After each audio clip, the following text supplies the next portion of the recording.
Mahamaya lake বাংলাদেশের দ্বিতীয় বৃহত্তম কৃত্রিম হ্রদ। এটি সবুজ পাহাড়ের পাদদেশে অবস্থিত এবং এর স্বচ্ছ জল, কায়াকিং, বোটিং এবং ছোট ছোট জলপ্রপাত এটিকে একটি জনপ্রিয় পর্যটন কেন্দ্রে পরিণত করেছে।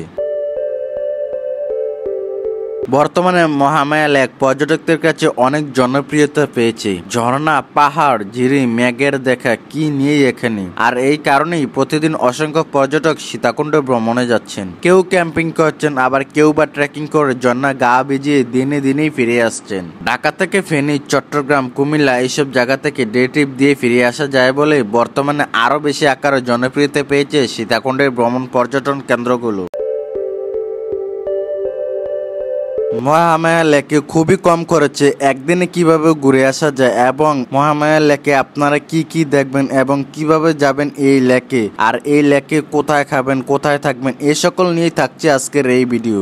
আজকে আমার যাত্রা হচ্ছে কুমিল্লা জাঙ্গালিয়া বাস স্ট্যান্ড থেকে সৈদিয়া নন এসি বাসে করে আমি চলে যাব ঠাকুরদিঘি বাজার। সেক্ষেত্রে আপনার জনপ্রতি ভাড়া পড়বে 300 টাকা করে। মহামায়া লেকের ভ্রমণ গল্পের সাক্ষী হতে আমি আজকে চলে যাচ্ছি আমার আপনার সবচেয়ে প্রিয় সীতাকুণ্ডেতে। বাহিরের সৌন্দর্য দৃশ্য উপভোগ করতে করতে পাহাড়ের চূড়া দেখতে দেখতে আমি চলে আসলাম ঠাকুরদিঘি বাজারে। তো আমাদের বাস আমাদেরকে এই ঠাকুরদিঘি বাজারে নামিয়ে দিল। ঢাকা, চট্টগ্রাম, বাংলাদেশের যে কোনো প্রান্ত থেকে প্রথমে আপনাকে এসে নামতে হবে ঠাকুরদিঘি বাজারে। এইখান থেকে মহামায়া লেকে যাওয়ার জন্য আপনি এখানে পেয়ে যাবেন অসংখ্য সিএনজি এবং ব্যাটারি চালিত অটো। এখান থেকে আপনার জনপ্রতি লোকাল ভাড়া নেবে 15 টাকা করে, আর যদি আপনি রিজার্ভ যেতে চান তাহলে ভাড়া পড়বে 75 টাকা করে। ঠাকুরদিঘি বাজার থেকে মহামায়া লেকের দূরত্ব 2 কিলোমিটার, যার কারণে আমি এই রাস্তা দিয়ে হেঁটে চলে যাব মহামায়া লেকে। এই মহামায়া লেকে প্রবেশ করার জন্য আপনি এখান থেকে টিকিট কাটতে হবে। তো আমি এখন চলে আসলাম টিকিট কাউন্টারে। তো এই টিকিট কাউন্টার থেকে আমি 2টা টিকিট কেটে নিব, আর টিকিট আপনার জনপ্রতির টিকিট হচ্ছে 30 টাকা করে। এখন আমি মহামায়া লেকের ভিতরে প্রবেশ করতেছি। যেহেতু আজকে শুক্রবার, যার কারণে পর্যটক ছিল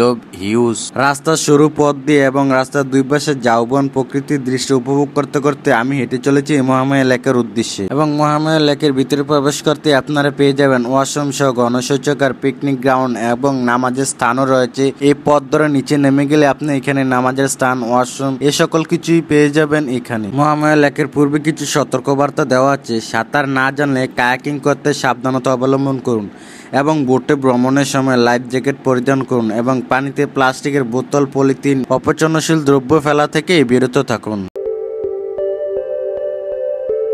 এই লেকে রয়েছে কায়াকিং এবং নৌভ্রমণের ব্যবস্থা। লেকে কায়াকিং করতে পারবেন। একটা কায়াকে 2 জন বসতে পারবেন। প্রতি ঘন্টার কায়াকিং ভাড়া 300 টাকা, 30 মিনিটের জন্য ভাড়া 200 টাকা।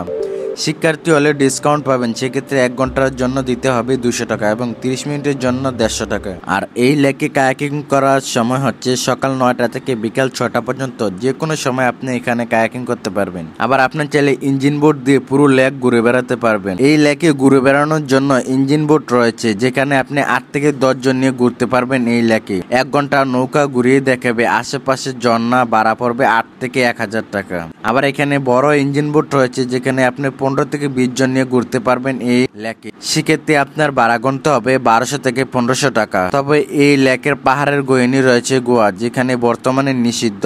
তবে ওই গুহাটাও আরো অ্যাডভেঞ্চার ছিল, যদিও আমরা পাইনি। তবে ওই গুহাটা বর্তমানে নিষিদ্ধ রয়েছে, যার কারণে আমরা আজকে যেতে পারছি না সেই গুহাতে।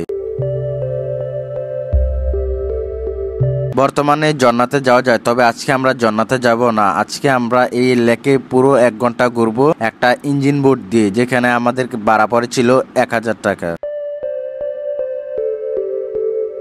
সেখানে আমরা 7 জন ঘুরেছিলাম এই পুরো লেকে। আজকের এই ভিডিওতে লেকের এক অজানা সৌন্দর্য আমি আপনাদের সামনে উপস্থাপন করব। তবে হ্যাঁ, এই মহামায়া পার্কে কোনো খাওয়া দাওয়ার ব্যবস্থা নেই, যার কারণে নিচ থেকে খাবার নিয়ে যেতে হবে। ঠাকুরদিঘি বাজারে ছোট হোটেল আছে, দেশি খাবার খেতে পারবেন। মিরসরা ও সীতাকুণ্ড বাজার গেলে মোটামুটি ভালো মানের আরো কিছু খাওয়ার হোটেল পাবেন, সেখান থেকেও খেয়ে নিতে পারবেন। আবার আসার পথে সিএনজি স্টেশনে হান্ডি রেস্তোরাঁ রয়েছে, সেখান থেকে আপনি খেয়ে নিতে পারবেন। ইভেন আপনার ছেলে খাবার নিয়েও আসতে পারবেন, মহামায়া লেকে বসেও খেতে পারবেন, কোনো রকম সমস্যা নেই। মহামায়া লেক চট্টগ্রামের মিরসরাই উপজেলা অবস্থিত। এটি বাংলাদেশের অন্যতম বৃহত্তম একটি কৃত্রিম হ্রদ। 11 বর্গ কিলোমিটার এর এই লেকের অবস্থান। মিরসরাই ঠাকুরদিঘি ইউনিয়ন। বিস্তীর্ণ লেকের মধ্যে ডুবে আছে অনেকগুলো পাহাড় আছে। পাহাড়ের জন্য টলটলে পানি আর সবুজ প্রকৃতির মাঝে নৌকা নিয়ে এসব পাহাড় বাঁকে বাঁকে ঘুরে বেড়ানো যায়। এই লেকে রয়েছে ক্যাম্পিং এর ব্যবস্থা, আপনি চাইলে এখানে ক্যাম্পিং করতে পারবেন। মহামায়া লেক মূলত একটি রাবার ড্যামের জন্য সৃষ্টি হয়েছে। লেকটি পানি উন্নয়ন বোর্ডের অধীনে আছে। মহামায়া লেকে রাতে ক্যাম্পিং করলে একটা সুবিধা আছে, যেখানে আপনি ক্যাম্পিং করলে আপনি কায়াকিং এর জন্য ডিসকাউন্ট পাবেন। তবে এখানে ফুললি সেফটি আছে, এখানে ক্যাম্পিং করতে পারবেন, কোনো রকম সমস্যা নেই। সীতাকুণ্ডের মিরসরাই দর্শনীয় স্থানগুলোর মধ্যে বিকালবেলা সময় কাটানোর জন্য আপনার সবচেয়ে সুন্দর জায়গা হচ্ছে মহামায়া লেক, যেখানে আপনি সময় কাটাতে পারবেন, নৌকা দিয়ে ভ্রমণ করতে পারবেন এই লেকে, যেখানে আপনার পাহাড়ের মাঝে জলরাশি, এই প্রকৃতি আপনাকে মুগ্ধ করবে এবং একটুকু প্রশান্তি এনে দিতে পারবে এই সবুজ পাহাড়। শহরের যান্ত্রিক কোলাহল থেকে মুক্ত পেতে আপনি চলে আসতে পারবেন মিরসরাই অবস্থিত সেই মহামায়া লেকে, যেখানে একটুকু প্রশান্তি এনে দিতে পারে আপনার মনে। এর সৌন্দর্য আপনার মন কেড়ে নিবে প্রতিনিয়ত, আপনি তার সৌন্দর্যের উপর প্রেমে পড়তে বাধ্য করবে আপনাকে। এত সুন্দর পরিবেশ যা আপনাকে মনে এনে দিতে পারবে একটুকু প্রশান্তি।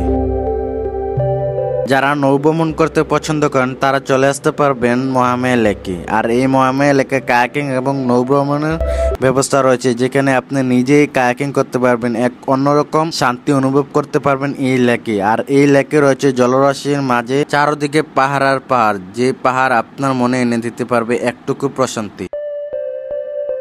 আর এই মহামায়া লেকে রয়েছে একটি গুহা এবং একটি ঝর্ণা, যে দুইটাতে আজকে আমরা যাচ্ছি না, কারণ ঝর্ণাটা বর্তমানে যাওয়া যায়, তবে আমরা আজকে ঝর্ণাতে যাচ্ছি না।